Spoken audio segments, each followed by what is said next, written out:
today we are here to talk about empowering student-centered learning.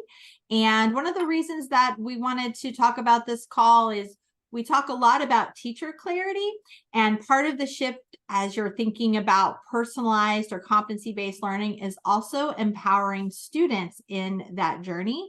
And so what I'm going to share with you today are going to be some steps on and pillars of, here are the two goals: review the mindset shifts that we need to start having with students when it comes to helping them empower their learning.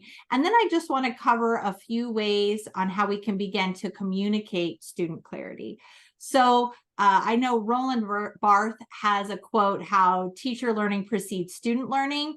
I tend to believe that teacher clarity precedes student clarity, right? So we've talked a lot about teacher clarity through proficiency scales. And now once a teacher has clarity, now we can begin helping transition that to student clarity, because as learners, we need to have extreme clarity on what we should be doing. So there's only a few of us on the call, so maybe we can just unmute and talk for a second as a group. What are some barriers to student clarity, do you think, when it comes to learning? Val and Sarah, I'll put you on the spot too. We've all taught. What are some barriers for kiddos? Thinking back to my time in the classroom, I would say student readiness, having this wide variety of where students are. Mm-hmm. Oh, sorry. The other thing that I think, like reflecting on my own journey as an educator, would be like teacher training, right? Like what do I know about personalizing learning? What did I learn in my undergrad? Mm-hmm. I think sometimes too, students want to know, and more so now these days, the why am I learning this? And then I even think about like my son in middle school, high school, ages, kind of that same thing. And as my husband being a principal, bringing in that motivation and things, because my son always refers back to how they do education in Finland. Well, they get to, after just like 9 years of education, then they get a focus in their area. So I guess just thinking about that, how we could include things like that to really bring some clarity. Right. So this idea of the why or the relevance, which I think as we're talking about real world learning and market value asset, it's really trying to do that even with competencies, right? Of helping kids see the why, because later in life, hey, as we're doing our product and I see polynomials, I don't see the why in polynomials.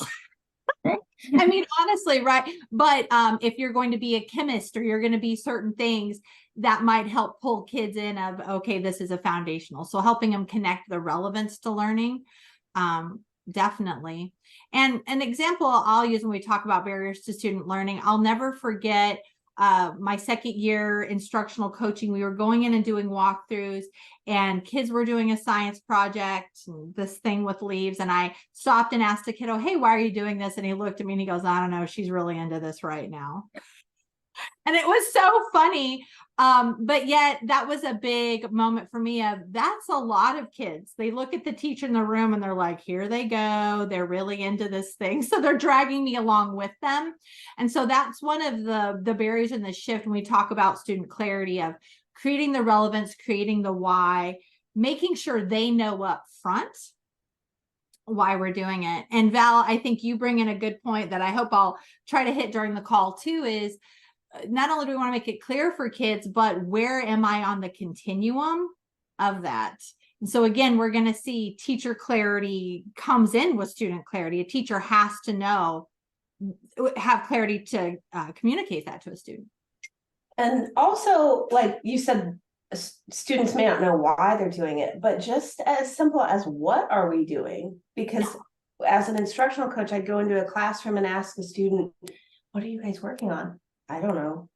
They're just going through the steps. They don't really know what is the learning objective. Yeah.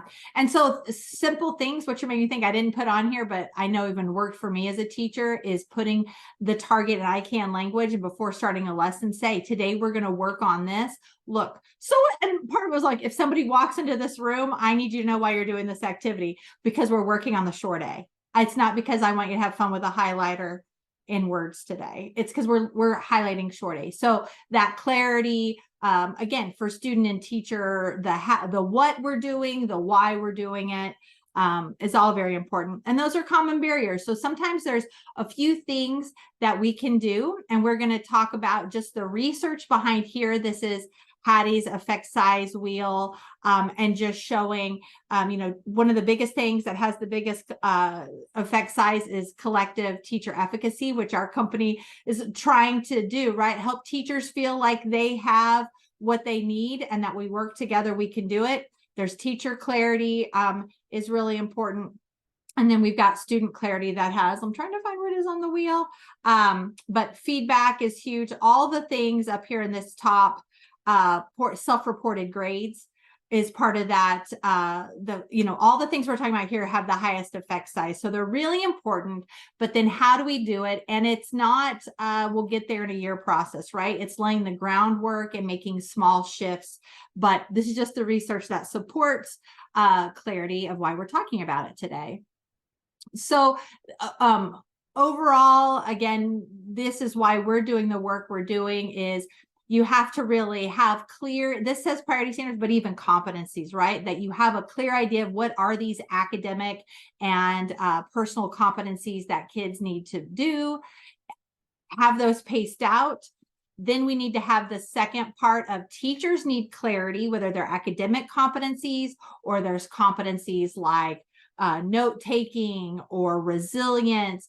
Teachers have to have clarity on what those are so we can communicate those to students, which is why we have those MAT tools for the academic competencies and being very clear of here's what academic competencies look like.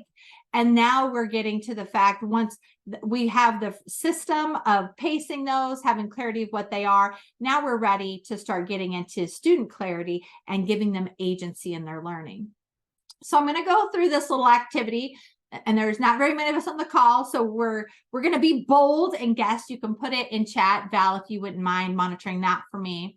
But I had the opportunity to see Eric Twaddell. He is a superintendent and also works with the Marzano Research Group, and he said there are 4 steps that your brain goes through when learning. So we're going to shout out, not even in a particular order, but what are some of the stages, if you had to guess, that you think our brain goes through when we learn?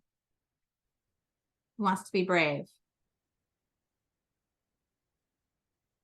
I don't know where it is in the stages, but like a frustration.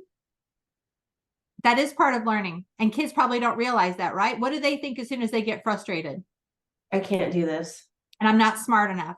We have this fixed mindset with kids of I'm either smart or I'm not smart. Sometimes, right? Yep. So frustration, they're going to call that cognitive dissonance, is going to be one of the stages for sure. What do you think the beginning stage is?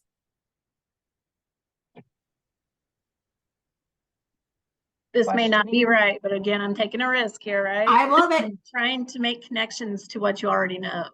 Yeah. Make connections. To categorize the new information. Exactly. And that could happen in 2 different stages. Why don't I just show us the stages, everybody? So here's what he says. First one is prior knowledge. My teacher's bringing me new information. I'm getting new information. What do I already know about this? Right?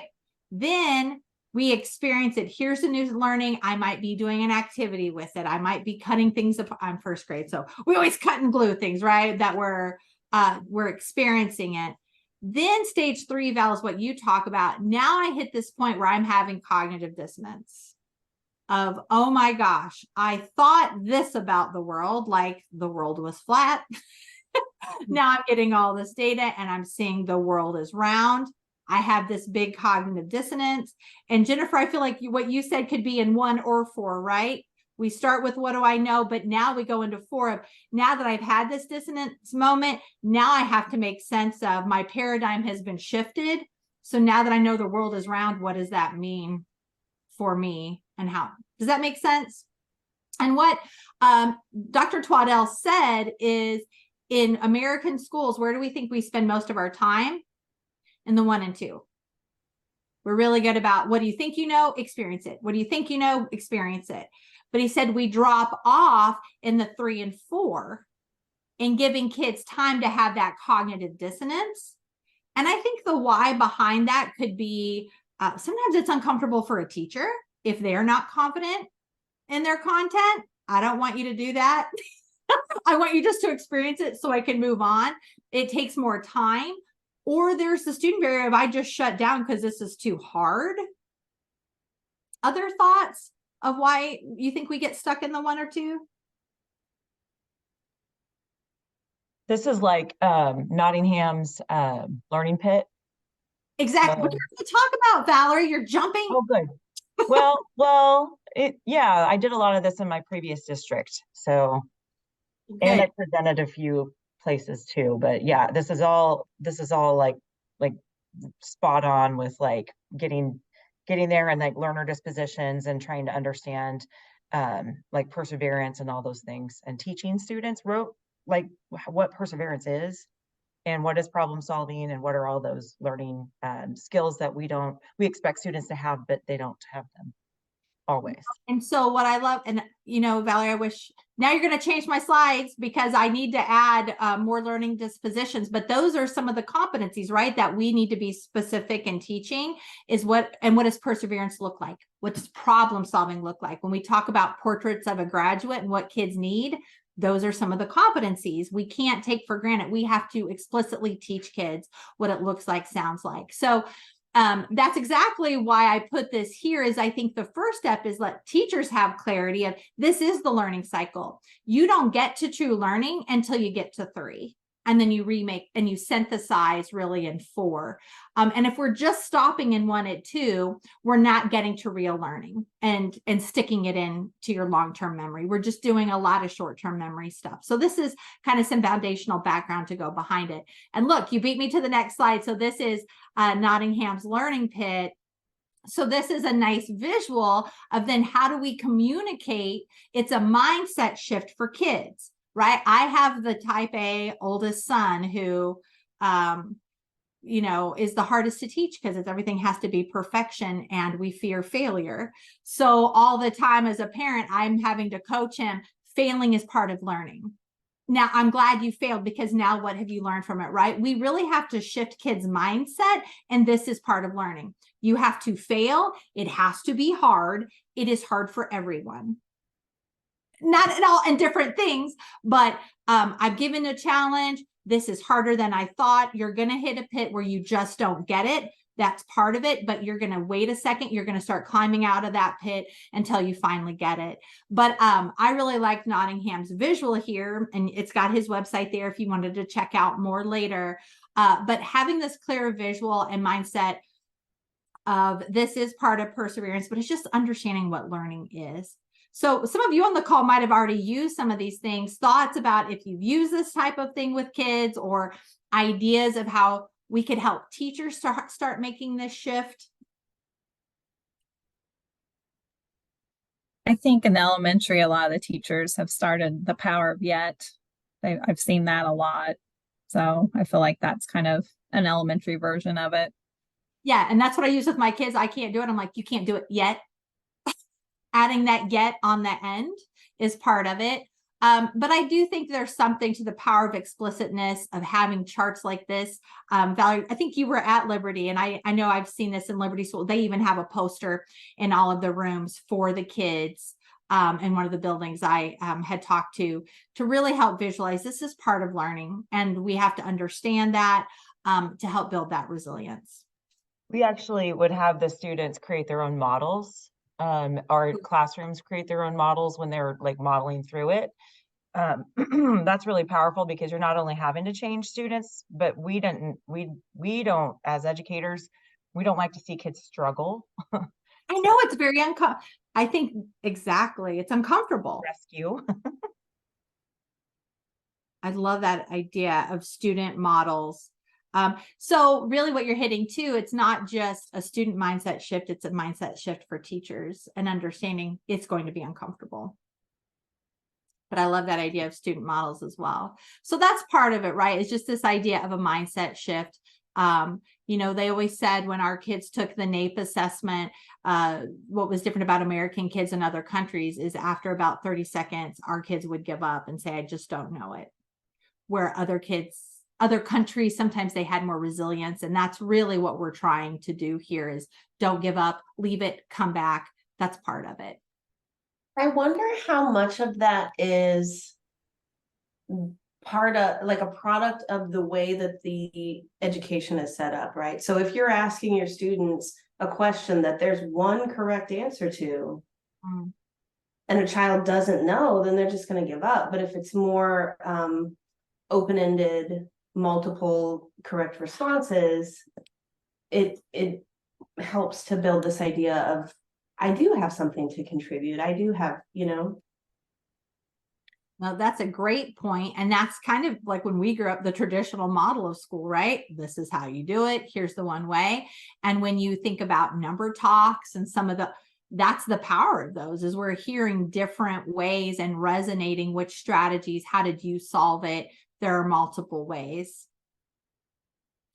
So a mindset shift review here is making sure that learners need to understand who they are as learners, right? And I didn't get into, Valerie mentioned learning dispositions. This is just an overview. I was trying to do a 15-minute call of things to review, but who am I as a learner? How do I learn best? What is the learning cycle, which I tried to show you in Twaddell and Nottingham's Pit. Having a clear vision, which we're going to talk about these last two next, a clear vision of learning targets through student success criteria, and having a clear vision of how to assess their learning through the self-assessment capable learner. So the next two we're going to get at, again, for teacher clarity, you've got to have these things paced out when it comes to academic proficiency, that you have some type of paced competencies, academic and other, and that teachers have clarity of what that criteria looks like.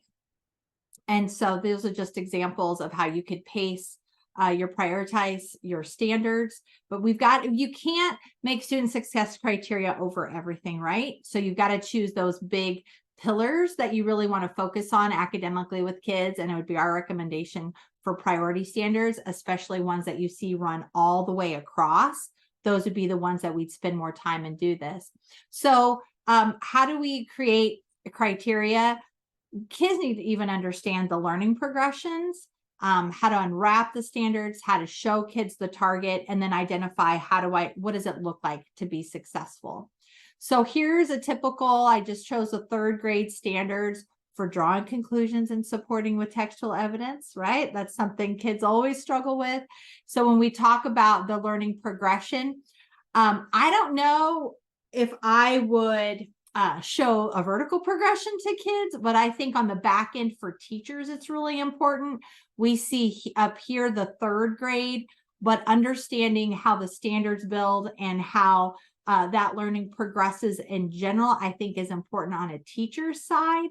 That, hey, I need to go back and look in second grade. They really need to have understood text features to get here, facts and details, how to ask relevant questions. So again, I don't know, what are the group's thoughts of, I see a learning progression and a vertical progression more beneficial for a teacher, but to know on the back end, it's definitely going to come in when we look at where am I in the learning journey. A teacher might help kids have some of these skills on the level 2 of here's where I'm at. Well, can I at least do text features? Jennifer, I saw you nod your head. You see, I feel like it's more teacher, but it could come in when we do some criteria for students. So let's pop over here. Again, unwrapping the standard. This is more for a teacher to understand in that standard, what are the learning targets?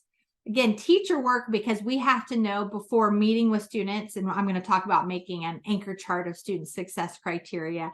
The teacher has to really know what all is embedded in that target to talk about. And so not only we have to make inferences, we have to find information, we have to make connection between our background knowledge and those inferences so we can make conclusions. And kids have to have strategies on how to use text features to find that.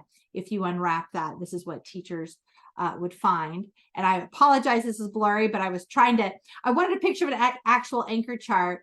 But then once a teacher is clear on this criteria, now we're going to say, okay, to be proficient as a class, what would that look like? And so you can see this is a lower level. But the point in the anchor chart is that kids could make this with you. So is it okay that a teacher already has in their mind what you want to be on that anchor chart? Yes. I would say don't just go in the moment and have just kids do it, because you want to help guide that conversation.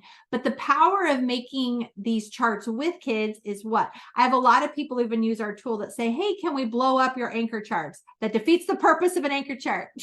An anchor chart is to anchor kids' learning, and it needs to be a shared experience.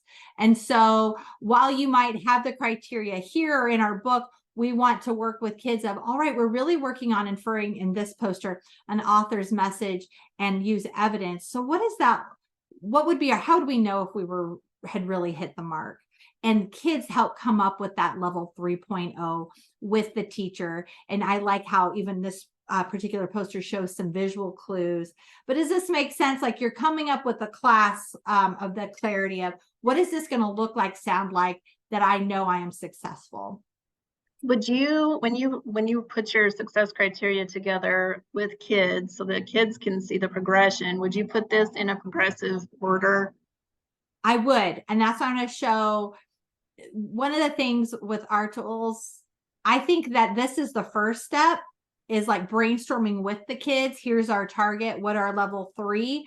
But I also like when you talk about progressive order, that it could then be transferred to, and this is where the vertical progression comes in. So if you're here and just using backgrounds and identifying and using illustrations, you're still a 2. But so what I hearing you say, Jennifer, is we might be brainstorming and then have to help kids reorder it, right? So some of the things on the like illustrations and drawing inferences, that's part of my journey to getting to proficiency. But here are the top 2 things I really have to demonstrate to show that I'm proficient. So transitioning from this type of anchor chart where I'm coming up with it to kids to now here is self-assess yourself on this checklist. Where are you really? I think that we then have to teach them to find where they're at on the journey. Thoughts about this? Because I'm going to be honest, I stole the idea of anchor charts from a principal who he would have his teachers come together and they would come up with the success criteria as a group. Then they would go back and make these anchor charts with their students. And then I'm trying to tie in the work that we're doing too with already having these student scales. And to me, for K1, we may not put something like this in front of them, right? I just might add the level 2 on the anchor chart and it's something they can kind of assess. But with older kids, I think we could get to a point where this is their rubric, kind of checking along the way of where am I on this continuum. Marzano says that, the true mark of a proficient kid is you don't even have to give them an assessment, is that you could give them a scale like this. They could say where they're at and they'll say, well, I'll show you that I'm proficient. And they show you. So that's where I'm trying to pair the 2 because I think there's a transition of support before you could just give them a scale and say, tell me where you're at. But I'm throwing out suggestions here. I'm not saying I'm perfecting it. But I kind of wonder about, not necessarily with K or 1, although maybe it could be adapted a little bit. But if you start with this scoring guide and give kids a structure to process it where they're coming up with their own success criteria within a group or maybe even a whole group. Yes. That would give them a better understanding and help them see the progression. So it's almost what Valerie said too, of how you could show kids the Nottingham Learning Pit and they make their own models. And I've heard of teachers doing this with writing rubrics of giving kids, here's the rubric. How would we put that in your own words? Make your own model of to understand that progression. Is that what you're thinking? Possibly. Mhm. Valerie, Amber, you have any other thoughts on this? Because again, I'm just trying to give ideas. I don't think I've met anybody who's truly mastered it. So one of the things that we did when we had data teams and then also remediation and just grade level meeting time, what we would do is find the prerequisite skills. So we'd start with the grade level standard, and then it may not even be something that was lined out in any other grade before, but just like before you can add 2-digit numbers, you need to have this, you need to do this, you need to do these. So it would be like basic task analysis, and then that would become what we would call those proficiency scales, or like a learning ladder. And then students would fill that in or check it off, or for younger kids, it would be like on their wall, but for older kids, it could be a digital portfolio, or it could be, you know, something that they had a data notebook or whatever. But like again, it's that like it's teaching them that process. It's not here, this is what I expect. And I think that that's what we've done for so many years. It's like, what does the teacher expect? It's like, what do we think is the right way to go about this, and how many ways can we solve this problem? But what are those things that we have to do before we get to that next level? Right. So key takeaways from one, I love the term learning ladder to help kids. I think that's very student friendly. But when we talk about prerequisites, that can come two ways. It can come by looking at the standards before, but sometimes there's a lot of hidden things within there. And so giving time again for teachers to wrestle with that. And that's honestly what we were trying to do even in our level 2, is tease out some of those other things. So again, I know everybody on this call has our product. That's what we're trying to do in this level 2, is understand schema. Do they that can give your teachers a leveraging point to helping kids understand what are those prerequisites that you should know. And this particular anchor chart of understanding how text clues and my schema, I have to put those two things together to make an inference.